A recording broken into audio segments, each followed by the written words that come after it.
ek en my seun sit en doen huiswerk in die week, en ek kan sien, jy weet, dit is laat aand, hy's moeg, sy moeg is moeg, en net soos hy een ding klaar maak, en dan soos, okay my liefie, daar's nou nog, en dan daar's nou nog, en dan is nou nog, daar's nog huiswerk, daar's nog woorde, daar's nog voorbereiding, dit is eksamentyd, dit is toetstyd, daar is voorbereiding wat gedoen moet word, en soos ek sy gemoed sien, en ek kan relate met, my moeg is moeg, op hierdie oomblik het ek 'n vakansie van 'n vakansie nodig, dis hoe ek voel, dis soos een ding en een ding, soos Here, maar nog 'n ding, en nog 'n ding, en nog 'n ding, en dit was regtig net vir my 'n realiteit op hierdie oomblik, van net daai moegheid, en the next thing, and the next thing, en ek kan sien, soos in dit, en ek sê vir hom, weet jy, Caleb, as jy net luister in die klas, as jy net vir juffrou luister, heeltyd konsentreer en mooi luister, dan sal hierdie werkies by die huis soveel makliker wees, en hierdie goed wat die Here,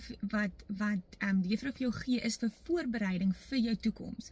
Jy mag dit nie nou sien nie, maar om 'n kiebus te kan teken, gaan goeie waarde hê in jou toekoms. Nee, ek grap net. Maar elke liewe ding, ons verstaan nie hoekom, dit maak nie sin hoekom hierdie nou 'n impak gaan hê nie. Hoekom hierdie ding moet ek nou deurgaan nie. Hoekom hierdie ding moet ek hierdie voorbereiding doen nie of hierdie leer nie. Maar ons almal gaan deur seisoene wat ons getoets word. Ons gaan almal gaan deur toetse in ons lewe wat die Here vir ons klaar alles gegee het, genoeg genade gegee het, genoeg wysheid gegee het om daardeur te kom, om hierdie toets te slaag. En in dit kan ek net sien God se hart wat hy daar sit en sê, my liefie, as jy net luister wat ek vir jou sê, as jy net volg my voorbeeld, as jy net hierdie Bybel wat ek vir jou gegee het, volg, dan gaan dit nie so moeilik wees nie. Dan gaan jy hierdie toetse kan slaag. Ek gee vir jou alles vir die oorwinning.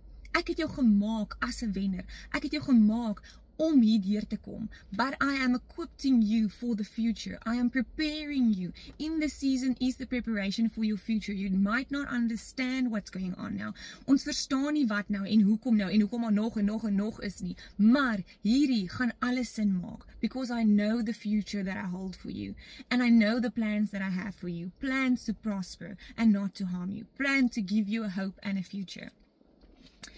En in hierdie preparation is die tyd wanneer ons krag weer by die Here gaan kry. Sê Here, ek voel asof ek 'n vakansie van 'n vakansie van 'n vakansie nodig het, maar wat ek net nodig het is net nog tyd in die presence, want in die presence is in sy verteenwoordigheid is waar ek my krag vandaan kry. By hom kry ek alles wat ek nodig het vir vandag. In 2 Korintiërs 12 vers 9 staan daar: My grace is all you need, for my power is the greatest when you are weak. So dankie Here dat sy krag op hierdie oomblik baie sterk is in my lewe. In James 5 vers 16 staan daar: The prayer of a righteous person has great power. So wanneer jy in reg lyn loop met die Here en jy spandeer tyd in gebed, dan gaan jou gebede krag hê. Ek is nie seker heeltemal wie dit geskryf het nie, so ons sê maar net aanhou. Ons geestelike krag is die produk van ons geestelike dissipline. Jou influence by God is die gewig van jou gebede.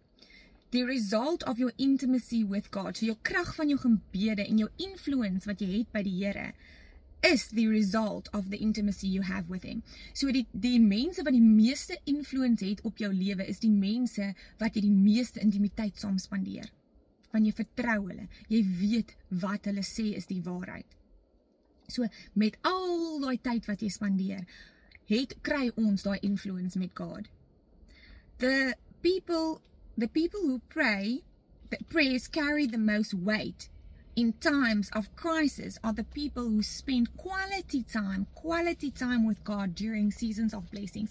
So nie net in tyd wanneer dit moeilik gaan nie, maar wanneer jy tyd saam met die Here spandeer wanneer dit goed gaan, tyd saam met hom spandeer. Jy het daai gewig in oomblikke van krisis.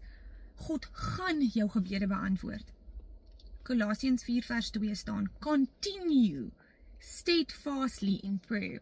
Hou aan met bid. Filippense 4 vers 6: Do not be anxious about anything, but in every situation by prayer and petition with thanksgiving present your request to God. So, om vir God te eer en om vir hom dankie te sê, om nie 'n gemoed te hê van hierdie lewe is te hard nie, maar die Here gaan vir jou alles gee om hierdie wedloop te voltooi met 'n goeie gemoed, in thanksgiving, not in murmuring and complaining. In Psalm 145 vers 8 staan daar, God is near to those who call on him in truth. In waarheid.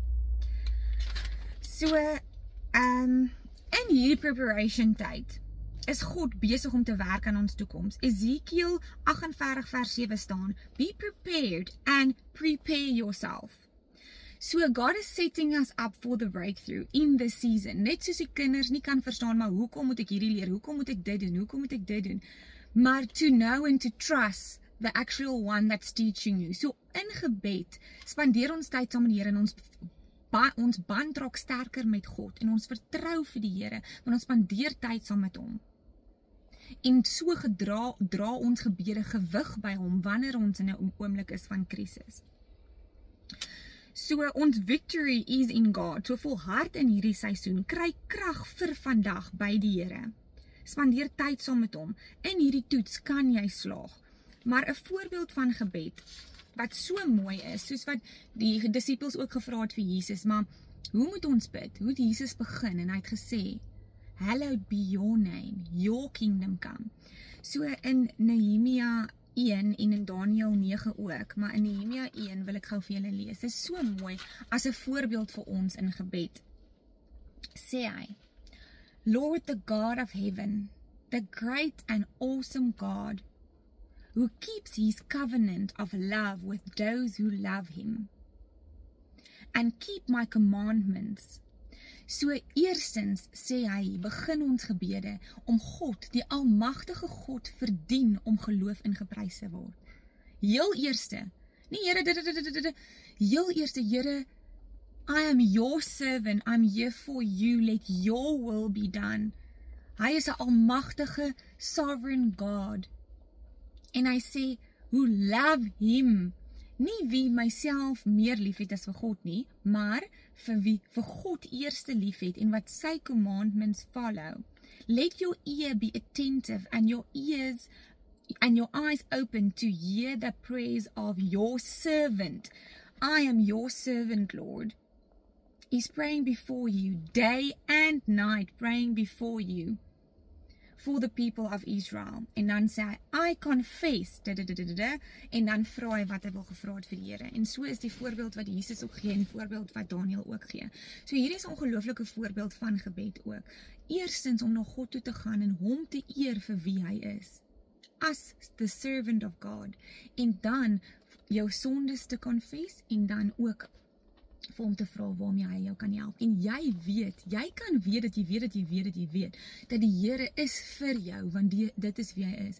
En dat hy sê in Markus ook, Markus 11 vers 24, whatever you ask for in prayer, believe that you have received it and it will be yours. En hoe kan jy confident weet dat God gaan jou gebede beantwoord? Want hy sê hierso, die wat sy commandments follow, wat hom eerste lief het, hy antwoord hulle gebede. Wie baie krag het by God, great power in prayer, the righteous man. So die Here gee vir ons al die antwoorde. Dis soos die Juffrou gee vir ons die toetse, sy help ons, sy saam met ons, sy gee vir ons die antwoorde. Al wat ek moet doen is, ek moet fokus en ek moet luister en ek moet fokus op vandag. Laat ek net hierdie doen. Ek moet net deur vandag kom. Andre, ek weet jy's moeg, maar jy moet net deur vandag kom. Môre sorg vir homself. So al wat ek moet doen is deur vandag kom. God is met my, God is met jou en jy kan dit doen. He is for you. He has a future for you.